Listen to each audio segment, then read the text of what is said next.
ህዋቶች ለፋኖ ለኛ ወልቃይትን እናንተ ስጡን እኛ 4 ኪሎ የምትይዙበትን መንገድ እናመቻቻለን የሚል አይነት ቃል ገብተውላቸው 4 ኪሎ ከገባ ሁሉ ነገር በእጅ አይደል እንዴ? ምን የሚጎልህ ነገር አለ? የመገንጠል ህልም ያለው አካል ወልቃይትን ትቶ ይገነጠላል ብሎ ማሰብ ትንሽ ከባድ ነው የሚሆነው። እዛ አካባቢ ከፍተኛ የሰሊጥ ምርት አለ። ለሰሊጥ ምርቱም ለቦታውም ምቹነት ለምነት ሲባል አንድ ሁለተኛ ከሱዳን ጋር መገናኛ ኮሪደር ጭምር ነውና መሳሪያዎች በዛ በኩል ሊያስገቡ ይፈልጋሉ። ህወሓት በዚህ በኩል የድሮን ማምከኛ መሳሪያዎችን መቀበል የሚችልበትን መንገድ እየሄደበት ነው ያለው እዛ አካባቢ ያሉ ማለት ነው።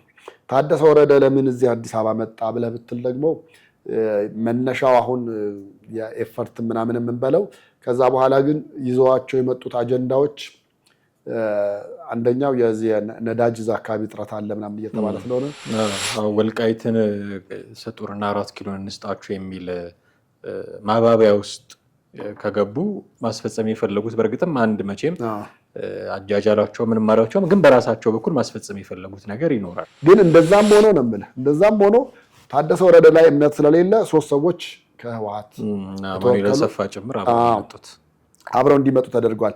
እንደ በፊት ለብቻው መጥቶ እንደሚያገኘውና እንደሚያናገረው አይደለም። ይሄ ኢሚዲየት ድርድሩን የሚያቋርጥ ነው የሚሆነው። ድርድር በዚህ ከተጀመረ ለምን መሰለህ ምለው ይሄንን እነ ጃልመሮም ተመሳሳይ ጥያቄ ነበራቸው።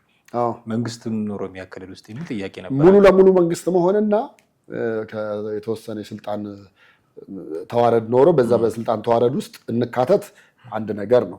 እኔም ልልህ የምችለው እሱ ነው። በስልጣን ተዋረድ ውስጥ እንካተት እንግባ ነው እንጂ ሙሉ ለሙሉ ኦሮሚያን ስጡኝማ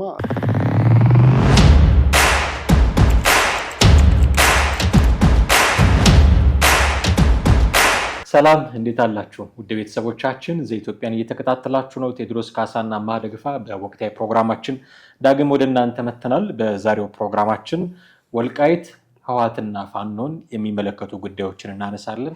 ባለፈው ሳምንት መጨረሻ ላይ ማስረሻ ሰጤ ከኤንቢሲ ኢትዮጵያ ጋር በነበረው ቆይታ ላይ አንድ ነገር ተናግሯል። ህወሓቶች ለፋኖ ወልቃይትን ስጡንና 4 ኪሎን እናስረክባቸዋለን የሚል ቃል ገብተው ነበር የሚል ነገር ተናግሯል። እሷን መነሻ አድርገን የወልቃይትን አሁናዊ ሁኔታ የህወሓትና የፋኖንም ጥምረት ለመዳሰስ እንሞክራለን። እስከ ፕሮግራማችን ፍጻሜ ድረስ አብራችሁን ትቆዩ ዘንድ ያክብሮት ግብዣችን ነው። ከኛ ጋር ሆኖ ቴዲ እንዴት ነህ? ሰላም ነው። የወልቃይት ጉዳይ ሌላ መነጋገሪያ ርዕስ ደግሞ ሆኖ አሁን ብቅ ብሏል። ማስረሻ ሰጤ ስለ ፋኖና ስለ ህወሓት ጥምረት ሲናገር በእርግጥ የኤርትራም ጥምረት አለ። እንደውም እሱንም ጥቂት ብንዳስሰው ደስ ይለኛል። ስለሱ ሲናገር ህወሓቶች ለፋኖ ለኛ ወልቃይትን እናንተ ስጡን እኛ 4 ኪሎ የምትይዙበትን መንገድ እናመቻቻለን የሚል አይነት ቃል ገብተውላቸው እንደነበረን የተናገረው ወደ በኋላ በደንብ እናነሳዋለን። ግን ለምንድን ነው ቲፒኤልኤፍ ወልቃይትን የሚፈልገው የሚለው ነገር ከጊዜ ወደ ጊዜ እንደው በጣም መነጋገሪያ መሆን ሲገባው ችላ እየተባለ ያለ ይመስለኛል። ሁልጊዜ እንደውም ከራያ ይልቅ ወልቃይትን በጣም ነው የሚመኘው። ራያን እንደፈለገም የሚያገኘው ይመስለኛል። ገባ በጣም ይላል። የፈለገውን አስተዳደርም አላማጣም አካባቢ እንደዚህ ይሾማል፣ ይሸራል። በእርግጥ ሰልፍም ይደረግበታል እዛው አካባቢ እና የወልቃይትን ያህል ግን የሚመኘው አይመስለኝም። እና በወልቃይት በኩል ደግሞ እንደ ራያ ከፍት አይደለም። ታስታውስ ከሆነ የጦርነቱም ጊዜ በዛ በኩል በጣም በተደጋጋሚ ጊዜ ሙከራዎች አድርጓል፣ ግን የሚቀመስ አልሆነም። እና ምንድነው በዛ በኩል ያለው ነገር የሚለው በደንብ መታየት ያለበት ይመስለኛል። የወልቃይት ወሳኝ ቦታነት ለህወሓት ምንድነው የሚጠቅመው? በዚህ ደረጃ አሁን ይችላል አይችልም ጥያቄ ሆኖ እኔ 4 ኪሎ እንሰጣችኋለሁ እናንተ ብቻ ወልቃይትን ስጡኝ ማለት ደረጃ የደረሰበት ያው ማስረሻና ምንን ነው ሲናገሩ ሰምተናቸው አይደለም? ማስረሻና ምንን ነው። እና በዚህ ደረጃ ወልቃይትን የሚፈልጉበት ምክንያት ምንድነው ህወሓቶች? እኔ እንግዲህ አሁን ከጂኦግራፊ አቀማመጡ ነው ብለህ ብትል ሌሎች ከተሞችን የበለጠ የሚቀርበው አሉ። በለምለምነት ብትል ደግሞ በጣም ከዛ በላይ ሰሊጥ ምርት የሚመረትባቸው ሌሎችም ከተሞች አሉ። ግን ወልቃይት ላይ እንግዲህ ምን እንደተነቀሱ ለሁላችንም ጥያቄ የሚሆን ነገር ነው። ግን እኔ ግን ዝም ብሎ የተራ ቁማር ጨዋታ ይመስለኛል አንዳንዴ። ምክንያቱም አስበው ወልቃይትን ሰጣለው 4 ኪሎ ስጠኝና ብለህ ስትባባል 4 ኪሎ ከገባ ሁሉ ነገር በእጅ አይደል እንዴ? ምን የሚጎልህ ነገር አለ? እነሱ በእርግጥ 4 ኪሎ እያሉ መስራት ያለባቸውን ነገር በደንብ አልሰሩም። ከሰሩት ይልቅ ያጠፉት ይበዛ ነበረ። በተወሰነ መንገድ ድንበር ዘረፋ ውስጥ ገብተው ነበረ። ድንበር ዘረፋ ስለ የአማራ ክልል የሆኑትና ሌሎች ክልሎችን አብላጫው የትግራይን ክልል የማስፋት አይነት ነገሮች ሜቢ ምናልባት ወይ እዛው መቀሌ ውስጥ የተቀመጡ ባለስልጣናት ሲያስቸግሯቸው ሊሆን ይችላል። 4 ኪሎ ያሉት ስልጣን ላይ ያሉ እንደ አጀንዳ የሚያደርጉላቸዋል። እንደገና ደግሞ ያን የምትፈልጉት አሁን መጀመሪያ የተነሳንበት የነበረው ዓላማ ትግራይን መገንጠል ነው። ትግራይን መገንጠል ደግሞ በፊት ባለችበት ካርታ መገንጠል አይቻልም ነው። ሰፋ ካላደረግ ለምለም መሬቶችን ካልያዝክ እንደገና የህዝብ ቁጥሩም ከዚያ በኋላ ሊጨምር ይችላል። ስለዚህ ሰፊ ካርታ ያለን መሆን መቻል አለበት ምናምን የሚሉትን ነገሮች ካልኩሌት አድርገው ነበር የገቡበት። ግን እዛ ድረስ መሄድ መቻል አልቻሉም። ግን እኔ አሁን የሚታየኝ ይሄ ወልቃይትን እንደ 4 ኪሎ ማስያዣ አድርገህ መጠቀም ማለት እኔ እንግዲህ በዚህ ልክ ፋኖ በጣም ጅል የሞኝ ስብስብ ነው ለማለት ነው። ምን ለማለት ነው? 4 ኪሎን በዚህ እንደ ማስያዣ አድርገህ መያዝ ማለት በጣም ከባድ የሆኑ የቁማር ጨዋታ ነው የሚመስለኝና እኔ በየትኛቸውም ቦታ ከዚህ በፊትም እኮ በነገራችን ላይ አሁን አንዳንዴ የምትናደደው ምን መሰለህ? ለምሳሌ ህወሓት 4 ኪሎ ለመግባቱ የአማራ ክልል እና የአማራ ህዝብ ይሁንታ ነበረበት። እሱ ባይሆንበት ኖሮ በየትም አልፎ 4 ኪሎ አይገባም ነበረ። አሁን ያንን እንደገና ጀስት በማኒፌስቶም ደረጃ በምንም ደረጃ አማራ ጠል የሆነ ነገር ይዞ ተነስቶ የነበረን ኃይል ይዞ የተነሳን ቡድን እንደገና መልሰህ ፈቅደህ ማስገባት ማለት ፍጹም መሆን የማይችል ነገር ይመስለኛል። እኔ እንደውም መተማመኑ ላይ ፋኖ ከህወሓት ጋር መተማመኑ ላይ በጣም በጣም በጣም የሚከብደው ይመስለኛል። ይሄ ትንንሽ ማይነር የሆኑ ውሎችን ትንንሽ ነገሮችን ልትዋዋል ትችላለህ እንጂ እንደ ህወሓት አይነቱን በጣም በተንኮልና በሴራ የተካነን ቡድን እሺ ብለህ አሳልፈህ ከሰጠህ ማለት ነገ ጠዋት በጣም ትልቅ የሆነ ጥፋት ሊከሰት ይችላል ብዬ ነው የማስበው። የአማራም ህዝብም ላይ ፋኖንም ራሱ ከነጭራሹ ዱቄት አድርገውት ባዶ ምድረ በዳ ላይ እንዳለ ሊያደርጉት ይችላሉ ብዬ ነው የማስበው እና ይቺ የተመዘዘችው ካርታ ያን ያህል ብዙ ያስኬዳል የሚል እምነት የለኝም እኔ በኔ በኩል።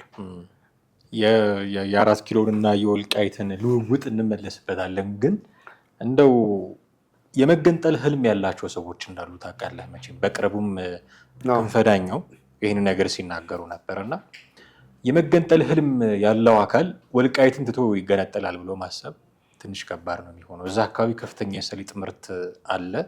ለሰሊጥ ምርቱም ለቦታውም ምቹነት ለምነት ሲባል አንድ፣ ሁለተኛ ከሱዳን ጋር መገናኛ ኮሪደር ጭምር ነው እና መሳሪያዎች በዛ በኩል ሊያስገቡ ይፈልጋሉ። ያ ሳምሪ ነው ምናምን የሚባለው ቡድንም እኮ ያንን ነገር አድርጎ በዛ በኩል ነው የሸሸው እና ከሱዳን ጋርም ጥሩ ሱዳን ውስጥ ኦኬ አሁን ጦርነት ላይ ስላሉ ከአንደኛው ወገን ጋር ጥሩ እንደውም እዛ ሱዳን ውስጥ ያለው ጦርነት ውስጥ የቲፒኤልኤፍ ወታደሮች ኢንቮልቭመንት አላቸው እዛ ውስጥ የሚሉ ወሬዎችንም ጭምር እንሰማለን እና ወልቃይት ትልቅ ኮሪደር ነች ትግራይንና ሱዳንን ለማገናኘት እና እሱ አካባቢ ያለው የመንግስትም ጥብቅ አቋም የነዛም እንዲህ በጥብቅ የመፈለጋቸው ጉዳይ ከዛ ጋር ሊገናኝ ይችላል እና ከመገንጠላቸው ጋር ተያይዞ እንገነጠላለን የሚለው ነገር እንዲሁ በቀላሉ ከዚህ በፊት በደጋግመን እናነሳቸው ነበረ። አባ ሰላማን የተሰረቀ ብርሃን የትኛው እንደምንጠቀም የቸገረ ነገር ነው። ብቻ ከሁለት አንዱ ከዚህ በፊት ሀገረ ትግራይ እያሉ እንደው ቀደሱ ምናምን ብለን ደጋግመን አንስተናቸዋል። አሁን ሰሞኑን የአክሱም ጽዮን ሰሞንም ደግሞ እቺኑ አይነት ትምህርት ሲያስተምሩ ነበረ እና አባይ ሀገረ ትግራይ ታላቋ ሀገረ ትግራይ እንደዚህ ያሉ እንደውም ፓትርያርክነ አባይ እንደዚህ እያሉ አቡነ ማትያስን የታላቋ ሀገር ትግራይ ፓትርያርክ እያሉ እየጠሩ ሲያለማምዱ ነበረ ህዝቡን እና የሃይማኖት አባቶቹ ጋር ይሄ ሀሳብ ያለ ጄኔራሎቹ ጋር ሰሞኑን ክንፈዳኛው የሰጡትን አስተያየት ሰምተሃል። ተገንጥለን ወይ ከኤርትራ ጋር ብንዋሃድ አንድ ፊቱን የሚል ነገር ሲናገሩ ነበረ።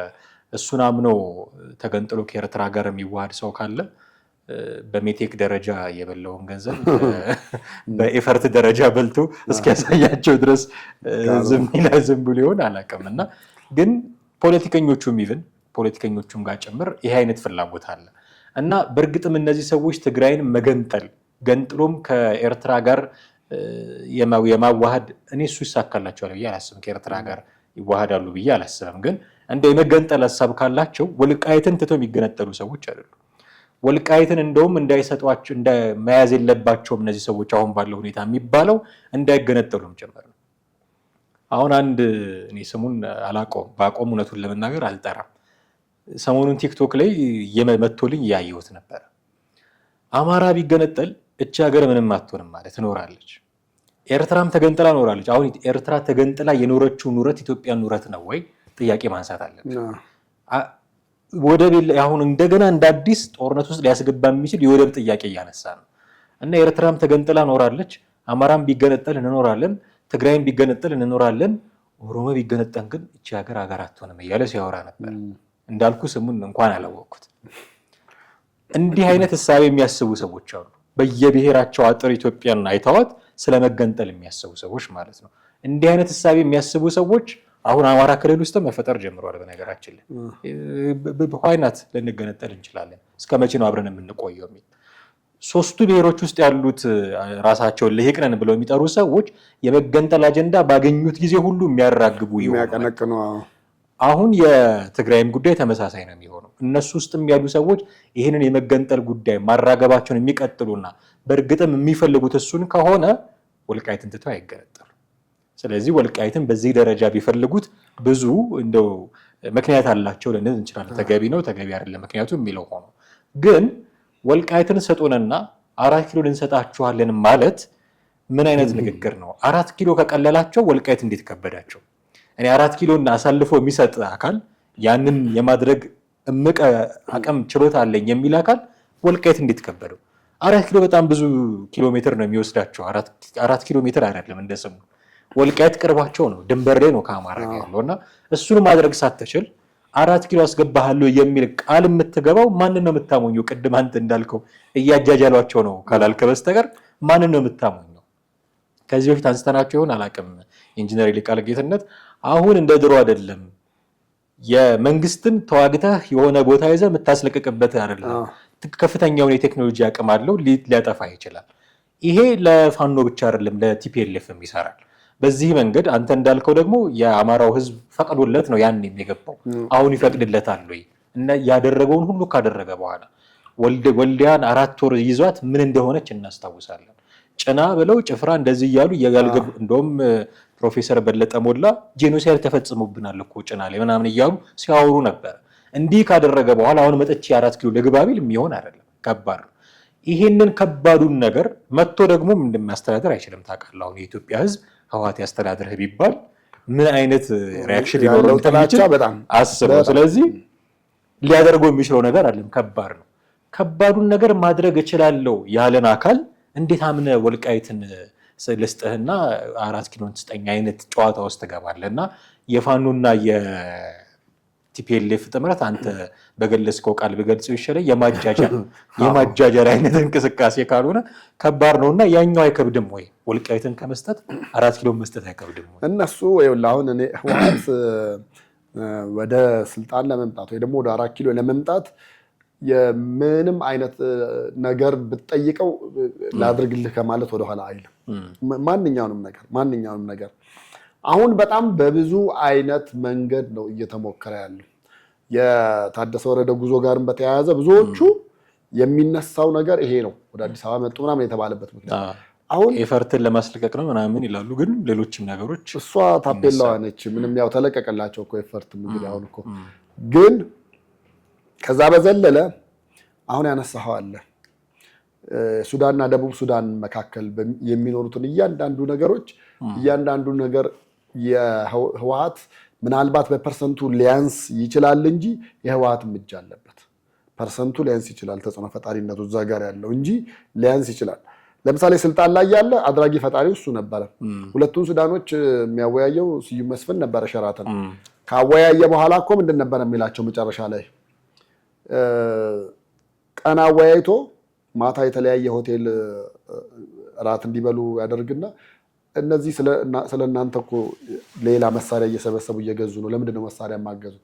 ከየት አምጥተን እንግዛ መሳሪያ የለንም እኮ ሲሉ እኛ አለን እየተባለ እዚህ ሜቴክ ይሰራ የነበረውን ይገጣጥም የነበሩትን መሳሪያዎች በሙሉ ይገዛ የነበረው ሁለቱ ሱዳኖች ነበሩ። በተለያየ ጊዜ ገዙ የነበሩት አሁን አንደኛ መውጫ መግቢያቸውም ነው። በቃ ለምሳሌ ከኢትዮጵያ ወጣን። በነገራችን ላይ ከደርግ ጋር ይዋጉ በነበረበትም ጊዜ በአብላጫው ይሄዱና ይደራጁ ምን ይሉ ምናምን የነበሩት ሱዳን ነው እንጂ ኬንያ ለዚህ አትመችም አልፈቀደችም። ሶማሊያም እንደዛው። ወደ ሶማሊያ ለመምጣት ደግሞ የጂኦግራፊ አቀማመጡ ካርታ መሬቱም መልክዓ ምድሩም አይመችም። ግን ሱዳን ጋር ሆነው በጣም ብዙ ነገሮች የሰሩበት ደርግን አሸንፎ እስከሚመጡበት ሰዓት ድረስ እነመለስ እነ ስዩም ምዛል ነበር ተቀማጭነታቸው የነበረው። እነሱ ብቻ አይደሉም፣ የህወሓት ትልልቅ ሰዎች ሳይቀሩ በሙሉ መታወቂያ ተሰርቶ ይሰጣቸው የነበረው ከሱዳን ነበር። ያን ጊዜ አልተከፈለችም ነበር ያ አለ። ስለዚህ አሁን በሱዳን በኩል አንደኛው አማራጭ ነው።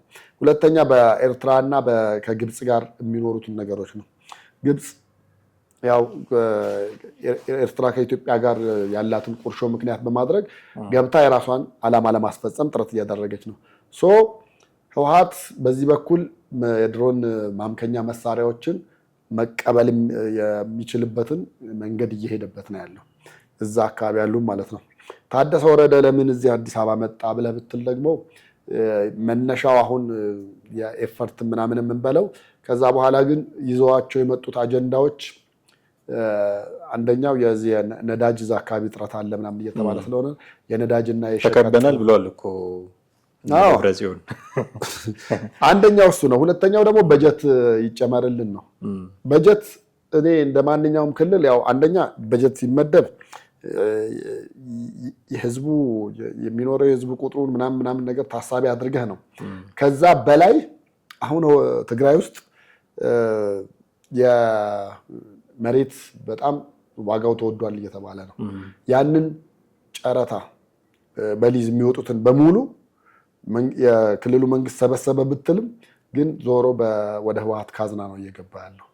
የመሬት ሽያጮች ከህዝብ ከነጋዴው የሚሰበሰበው ግብር ምናምን በሙሉ እንግዲህ ለክልሉ በቂ ሊሆን ይገባ ነበር። በቂ ሊሆን ሲገባ ግን እነሱ ግን አሁን ወደ ቀጣዩ ጦርነት እየተዘጋጁ ስለሆነ እየተሰበሰበ ነው ያለው። ከዛ ባሻገር እንግዲህ ታደሰ ወረደ ወደ ፌዴራል መንግስት ጋር ሲመጣ ካሉ ባለስልጣናት ጋር ማውራት ፈልጋለሁ ብሏል። ማውራት ፈልጋለሁ ከነማጋ ነው እንግዲህ ሲባል አሁን ከነብርሃኑ ጋር ማውራት ምንም ፋይዳ አይሰጠውም። በትምህርት ጉዳይ ችግራቸው አይደለም። ግን ይሄ ትልልቅ የሴኩሪቲ ተቋማት አሉ። ከነሱ ጋር መወያየት እንፈልጋለን። እኛ አካባቢ ስላለው የጸጥታ ሁኔታ ከፌዴራል መንግስት የጸጥታ አካላት ጋር ማውራት እንፈልጋለን ያለው። ይሄንን ሲል ህወሓት የእውነት እዛ አካባቢ ያለው ጸጥታ ከሱ ከአቅሙ በላይ ስለሆነ የፌዴራል መንግስትን የጸጥታ አካላት እገዛ ፈልጎ ነው ወይ? አይደለም። እዛ ውስጥ የተገባው የጸጥታ አካላቱን በቅርብ ለማግኘት በቅርብ ለማነጋገር ከዛ በኋላ ፍሬንድ ለማድረግ ከዛ በኋላ ቀጥሎ ብልጽግና እንዴት አስወግደን እኛ ስልጣን እንያዝ ነው እየሄዱበት ያለው መንገድ። በጣም ጉንዳን በአንደርግራውንድ እንደሚሄደው ያን አይነት ነገር ነው። ግን እንደዛም ሆኖ ነው የምልህ፣ እንደዛም ሆኖ ታደሰ ወረደ ላይ እምነት ስለሌለ 3 ሰዎች ከህወሓት ሰፋ ጭምር አብረው እንዲመጡ ተደርጓል። እንደ በፊት ለብቻው መጥቶ እንደሚያገኘውና እንደሚያናግረው አይደለም። ሙሉ እምነት ታደሰ ወረደም ላይ የላቸውም። እንደገና ደግሞ ያው አሁን ያላቸው ሰው ከፊት የፌዴራል መንግስት ጋር ሊያቀርቡት የሚችሉት ደግሞ ያለው ሰው ቢኖር እሱ ነው። ስለዚህ እነዚህን ነገሮች ያገኙትን አማራጭ ሁሉ ተጠቅመው ወደ 4 ኪሎ ለመግባት ነው። እንኳን ወልቃይት ሌላውን ነገር ትተህ በሌላም መንገድ ለመሄድ ይሄን ያክል ዝግጁ ናቸው ልልህ ነው። ወልቃይትን ሰጡርና 4 ኪሎ እንስጣችሁ የሚል ማባቢያ ውስጥ ከገቡ ማስፈጸም የፈለጉት በእርግጥም አንድ መቼም አጃጃላቸው ምንም ማራቸውም ግን በራሳቸው በኩል ማስፈጸም የፈለጉት ነገር ይኖራል። ይህም ደግሞ ብቻቸውን የሚያደርጉት ነገር አይደለም። የኤርትራ መንግስትም አብሯቸው ይሰራል የሚል ደግሞ ምልከታዎችም አሉ። ራሱ ማስረሻ ሰጤ የተናገረው እንደውም ኤርትራ ውስጥ ዘመነ ሀብቴ የሆነ አንድ ሄኖክ ምናምን የሚባል ስም ጠርቶ ከሸዋ ከጎጃም ከጎንደር ተሰባስበው ሄደው ኤርትራ ውስጥ ተገናኝተዋል። አውርተዋል። የቲፒኤልኤፍ ሰዎች፣ የኤርትራ ሰዎችና የፋኖ ሰዎች አንድም ይሄ ነው ወደ መንግስት እንድገባ ያደረገኝ የሚል አመክንዮ እያቀረበ ነው። በእርግጥ ግን እንዲህ ያሉ መረጃዎችንም ደግሞ ሲሰጥ ነበረ እና የፋኖንና የህዋትን ጥምረት ስታይ የኤርትራንም ደግሞ ለይተህ መታየው አይደለም እና የሆነ ጊዜ ታስታውሳለህ ዘመነ ካሴ ኤርትራ ገባ የሚል መረጃ ይዘን መተን አውርተን ነበረ እዚህና እሱን ነው መልሶ ያረጋገጠው። አሁን ማስረሻ ሰጤ ሄዶ ነበረ እንደዚህ የሚሉ ጉዳዮች ያኔ አልሄደም ውሸት ነው ፕሮፓጋንዳ ነው የሚሉ የመልስ ምቶች ይሰጡ ነበረ። እንደሰማነው ግን አሁን እንዲህ አይነትም ነገሮች አሉ። የዘመነ ካሴ ኤርትራ ገብቶ እንደነበረ የሚያረጋግጡ መረጃዎች በጣም እንጂ በቃ አሁን እሱ በተለይ እኮ ብዙ ያረጋገጠው በፊትኛ እዚህ እናወራቸው የነበሩት በጭምጭምታ ደረጃ ይወሩት የነበሩት ነገሮች ምን ያህል እውነት እንደሆኑ ነው። የፋኖ ሰዎች መቀሌ ሄዶ ታከሙ ሲባል ያኔ ለሆነ ፕሮፓጋንዳ ተብሎ የሚባል ነበረ የሚመስለው። አሁን ግን ከቲፒኤልኤፍ ሰዎች ሄደው ስንት ሺህ ብር ተተኳሽ የሚያመጡ ሆነዋል። ተተኳሽ የምግብ ቁሳቁስ ይሁን እርዳታ የሚደረግላቸው ሆነዋል። እንደውም የወሎውን ጥቃት የኤርትራ ሰዎች እንደመሩት ማስረጃ ጠቅሶ ሲናገር ነበር። አንደኛ ከዛ በፊት አልተደረገም፣ ከዛም በኋላ አልተደረገም። ያኔ ብቻ ነው የተደረገው። ፋኖ አድርጎት ቢሆን ሌላም ጊዜ በተመሳሳይ ያደርገው ነበር። የሌሎች ሰዎች እጅ አለበት የሚለውን እንደ ማስረጃ አድርጎ ሲያመጣ ነበር እና በዚህ ደረጃ ነው ጥምረታቸው ፋኖና ህወሓት የሚለው ነው እና የጥምረታቸው ትልቁ ማሳያ ተደርጎ እየተወሰደ ያለው አሁን ወልቃይትን ለኛ ስጡን፣ 4 ኪሎን ለእናንተ እንሰጣችኋለን ነው። አሁን ግን እንደው ይሄ አይነት ማባቢያ ሲቀርብለት ፋኖ አምኖ ይቀበላል ወይ? በእርግጥ አምኖ ተቀብለው ነው እየሰሩ ያሉት። ግን እንዴት ተዋጠለት? ሪሊ 4 ኪሎን ገባለው የሚል ከልባቸው የመኛል። እኔ አንዳንዴ ግጭቱ በመቆየቱ ምክንያት ከዛ የሚያተርፉ ሰዎች አሉ። ይሄ በጣም ግልጽ ነው። እነዚህ $2000 በየወሩ የሚከፈላቸው ማስረሻ ያላቸው ሰዎች፣ ሌሎችም ሰዎች፣ የመንግስት መዋቅር ውስጥ ያሉ ሰዎች፣ እዛ ጫካ ሆኖ ማገት፣ መዝረፍ፣ መስረቅ የለመዱ ሰዎች እና ደግሞ ኢትዮጵያ ቀውስ ውስጥ እንድትሆን የሚፈልጉ ሰዎች ያተርፋሉ። ይሄ አይነት ትርፍ ስላለው በቃ ይቆይ አይነት እንቅስቃሴ ውስጥ ገብተው ይሆናል። የሆነ ጊዜ ሲበቃቸው ከአቅማቸው በላይ ሲሆን ይደራደራሉ የሚል የሆነ ምልከታ እንዲይዝ ሆናሉ። አንዳንድ ጊዜ ግን ሪሊ ሰዎቹ 4 ኪሎ የመግባት ህልም አላቸው እንዴ? በዚህ ልክ የህወሓት መጃጃያ እስከመሆን የደረሰ የ4 ኪሎ ፍቅር አላቸው ወይ? በእርግጥ ወጥተው ተናግረዋል። የምንታገለው ለስልጣን ነው ምናምን ብለዋል እነ ዘመነ ካሴ። ኦኬ ለስልጣን ከሆነ የሚታገሉት የአማራ ክልል ስልጣንም ቀላል አይደለም። እውነቱን ለመናገር አሁን ባለው ሁኔታ ሁሉም ክልል እንደ የራሱ ስልጣን ያለው አይነት ስለሆነ አማራ ክልልን መያዝ ቀላል ነገር ላይሆን ይችላል። ይይዛሉ እሱ ጥያቄ ሆኖ በዚህ ደረጃ ግን 4 ኪሎ የሚያደርስ ጉጉትስ ሪሊ ያላቸው ወይ ብዬ አሁን ማሰብ እንጀምረኛለሁ። ምክንያቱም ከህወሓት ጋር እንዲህ የምትዋዋል ከሆነ አይ በቃ እነዚህ ሰዎች ነገሩን ሲሪየስሊ ነው የያዙት፣ እንደው የጥቅም ጉዳይ ብቻ ላይሆን ይችላል ብለህ ደግሞ እንድትሰጋም ያደርግሃል። ሪሊ ይሳካላቸዋል ወይስ በደንብስ ይፈልጉታል ስልጣኑ? የአማራ ክልልን ለማስተዳደር ያንሳሉ ብዬ አልልም። በነገራችን ለምን ያው ባክግራውንዳቸው ስታየው አሁን እኮ ሁሉም ከሜዳ ተነስቶ እኮ ጦረኛ የሆነበት የራሱ ሆነ ሪዝን ይኖረዋል። አንደኛውም የስልጣን ቢሆን ግን ያን ሰው እያምተህዛ እንኳን እሱ ቀርቶ ህወሓት ስንት ዘመን ጫካ ኖሮ መጥቶ አገር መርቶ የለ እንዴ? ያው ያጠፋው ቢበዛም ነው የምልህ እና ከህወሓት የተሻለ አመራር መምራት ያቅታቸዋል የሚል እምነት የለኝም። እንደዛ የሚል ሰው ካለ ወይ ምናልባት በጭፍን አመለካከት ያለው ሰው ሊሆን ይችላል ብዬ ነው የማስበው። ከዛ በዘለለ እንደውም አሁን የመጀመሪያው ድርድር እሱ ይሆናል ብዬ አስባለሁኝ። ልክና ድርድሩ ወደ ጠቅላይ ሚኒስትሩ አልደረሰም፣ ጠቅላይ ሚኒስትር ኦፊስ አልደረሰም ብዬ አስባለሁ እንጂ ድርድሩ ጠቅላይ ሚኒስትር ኦፊስ ቢደርስ ለጠቅላይ ሚኒስትሩ ሊያቀርቡት የሚችሉት ነገር ቢኖር የ4 ኪሎ ስልጣን ይሰጠን ምናምን እሱ እንዳለ ሆኖ ግን አማራ ክልልን በሙሉ እኛ እናስተዳደር የሚል ይሄ ኢሚዲየትሊ ድርድሩን የሚያቋርጥ ነው የሚሆነው። ድርድር በዚህ ከተጀመረ ለምን መሰለህ የምለው ይሄንን እነ ጃልመሮም ተመሳሳይ ጥያቄ ነበራቸው። መንግስትን ኖሮ የሚያከልል ውስጥ የሚል ጥያቄ ነበር። ሙሉ ለሙሉ መንግስት መሆንና የተወሰነ የስልጣን ተዋረድ ኖሮ በዛ በስልጣን ተዋረድ ውስጥ እንካተት አንድ ነገር ነው። እኔም ልልህ የምችለው እሱ ነው። በስልጣን ተዋረድ ውስጥ እንካተት እንግባ ነው እንጂ ሙሉ ለሙሉ ኦሮሚያን ስጡኝማ እንዴት ይሆናል? ባይሉም አሁን እነዚህ ሰዎች ቢደራደሩና በሰላም ቢገቡ ኢቨን ባይሉም እንደ ሪዋርድ ሊሰጣቸው ይችላል። አንዳንድ ቦታ እንደምታውቀው የነ ጃልሰኝን ጉዳይ አይተናል።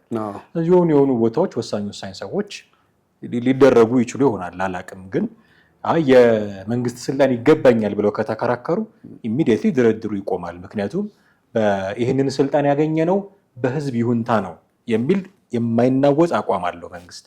በህዝብ ይሁንታን የተገኘ ስልጣን በንግግር ለእናንተ አሳልፈን ልንሰጥ አንችልም፣ በውጊያ አሳልፈን ግን እኮ ከህዝብ ይሁንታ በፊት ደግሞ ሌሎች አመፅና ሌሎች ነገሮችም ነበሩ። ለምሳሌ የኦሮሚያውን ማንክደው ወደ ያ አመፅ ያ ፕሮቴስት ባይነሳ ኖሮ ብልጽግና ስልጣን ይዛሉ ነው መሆን የማይችል ነገር ነው። ያ አመፅ መነሳቱ ህወሓት ላይ ወይ ደግሞ ኢህአዴግ ላይ ጫና እንዲያድር ምክንያት ሆነ። በየጊዜው ስብሰባ እንዲሰበሰቡ ምክንያት ሆነ። ከኋላ የነበሩት ወደ ፍሮንት እንዲመጡ ምክንያት ሆነ። ጠቅላይ ሚኒስትር ኃይለማርያም ደሳለኝ ሪዛይን ለማድረግ ምክንያት ሆነ። ለነዛ ሁሉ ነገሮች ምንድነው ፕሮቴስቱ ነበር። አሁን ያለው መንግስት ምናልባት በምርጫ የተረጋገጠለት ነገር አለ። በምርጫ የተረጋገጠለት ምንድነው? ተመረጠ፣ በቃ ይስራ እኔው 5 ዓመት ተብሎ አሁንም ለ5 ዓመት እንትን ሊል ይችላል። ግን እኔ በምን አይነት አቋም አለ ብለህ ብትለኝ ሁሌ እንደዚህ በፕሮቴስት ስልጣን መያዝ መለመድ መቻል የለበትም። ሁሌ ከጫካ ለሚመጣ ሰው ገና ለገና ፒስ ላውርድ ምናምን ብለህ በዛ ያለ ነገር መለመድ መቻል የለበትም። በዛ ያለ ነገር ከተለመደማ እኮ በቃ ሁሌ በዚህ አዙሪት ውስጥ ልንቀጥል ነው ማለት ነው። ህወሓት ጋር ግን ያ ምልከታ ያለ ይመስለኛል ቅርብ ጊዜ ድረስ። ለምን ዶክተር ደብረጽዮን የተናገሩት ነገር ነበረ። አብይ አህመድ ስልጣን ሊይዝ ነው ተብሎ ሲባልና እሱ እኔ ምን ያንሰኛል ብሎ ከጥቂት ጊዜ በኋላ ተመርጦ የያዘ ሲባል እንዴት ነው ሳይታገልና ጫካ ሳይገባ ዝም ብሎ ያ ነው እነሱ አሁን የአንድ ክራይቴሪያ ነው አንድ እንትን የወሰዱትና ተደነግጣለህ አንዳንዴ። በቃ አፍሪካ ውስጥ ሁሌ ስልጣን ወይ በግልበጣ ወይ ደግሞ በጦረኛ ሆነ እነዛን ነገር ማለማመድ መቻል የለብንም። ባይሆን መንግስት ከራሱ የሚጠበቃቸውን ነገሮች በሙሉ ያድርግ እንጂ አሁን እየታየ ያለው ነገር ግን ከባድ ሊሆን ይችላል። ምክንያቱም አስበው እነ ጃልሰኝ ስልጣን ይዘዋል። አሁን እነ ዘመነ ካሴኛ ከማን አንሰን ነው እኮ የሚል ነው ነገ ጧት እኮ የሚመጡት። በቃ ለራሱ ሰው ሲሆን ይሰጣል፣ ለእኛ ሲሆን አይሰጥም ወይ የሚል ጥያቄ ነው ሊያነሱ የሚችሉት። ስለዚህ እነዚህን ነገሮች ማቻቻል ያስፈልጋል ብዬ አስባለሁ።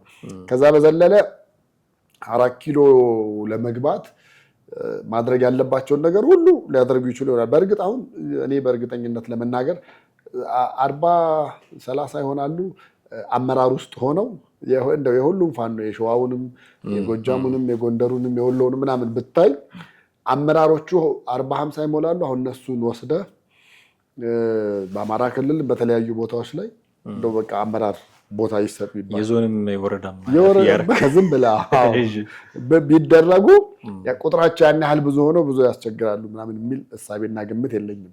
ነገር ግን አሁን በአንድ በኩል ሌላ ማስረሻ መጣና እዚህ እጅ ሰጠ ምናምን ወይ ደግሞ ያው የተለያየ ቋንቋ ነው የሚባለው እጅ ሰጠ ተደራደረ ምናምን የሚሉ ነገሮች አሉ። ያ ሁለቱም የተለያየ አዘለም አቀፈም ያው ተሸከመ ነው። በሱ ተስማምተን እንሂድና ሌሎቹ ጋር የበለጠ እንደውም እልህ የሚያስይዝ ነገር ነው የሚሆነው። በቃ ይሄንን መንግስትን መጣል አለብን ወደሚል እሳቤ በጣም እንዲገቡ ሊያደርጋቸው የሚችል አይነት ነገር ይመስለኛልና እኔ ከዛ እሳቤ እንዲወጡ ወደ ድርድር የማምጣቱ ነገር ነው ሊሆን የሚችለው እንጂ ነገሮች የበለጠ እየከረሩ ነው የሚሄዱት። የሚጎዳው ክልሉን ብቻ አይደለም፣ ከክልሉ አልፎ አገሪቱንም ነው የሚጎዳው። እነዚህ ነገሮች እየተለመዱ ይመጣሉ። አሁን ደግሞ አብዛኛው ወጣት ስራ የሌለው ነው፣ ስራ አጥ ነው፣ ስራ ፈት ነው። ጾና ትጥቅ ትግል ውስጥ ግባ ብለህ ስትለው አብዛኛው ለመግባት ያሰፈሰፈ ነው ያለው። የከፋው ያዘነ ሁሉም ለመግባት የሚያስብበት ጊዜ ነው ያለው። ይሄንን ነገር ሊያስማማ የሚችል ወደ አንድ መስመር ሊያመጣ የሚችል ነገር መኖር መቻል አለበት ብዬ ነው የማስበው። 4 ኪሎ ግን ህልማቸው እንደሆነ ተደጋጋሚ ሲናገሩ ስለነበረ እንግዲህ የሚታይ ይሆናል ብዬ አስባለሁ። ማንኛውም ያደርጉት የሆነ እርግጠኛ ሆኖ መናገር ባይቻልም እንዲህ አይነት ስምምነት ላይ ግን ደርሰዋል። ወልቃይትና 4 ኪሎን ኤክስቼንጅ የማድረግ የንግድ እንለዋወጥ ማለት ነው። እንደ አይነት ስምምነት ደርሷል የሚሉ መረጃዎች ማስረሻ ሰጤ ማውጣቱን ተከትሎ ነው ይሄን ጉዳይ ለማንሳት የወደድነው። እጅግ አድርጌ አመሰግናለሁ ቴዲ። ውድ ቤተሰቦቻችን እናንተም ከኛ ጋር ነበራችሁ ቆይታ እጅግ አድርገን እናመሰግናችኋለን። ከዚህ በፊትም ከዚህ በኋላም ከኛ ጋር ለሚኖራችሁ ቆይታ ለምትሰጡን አስተያየት ሁሉ እጅግ አድርገን እናመሰግናችኋለን። የዛሬው ፕሮግራማችንን እዚህ ላይ እናበቃለን። በሚቀጥለው ጊዜ በሌላ ርዕሰ ጉዳይ መልሰን እንጠብቃችኋለን። ጤና ይስጥልን።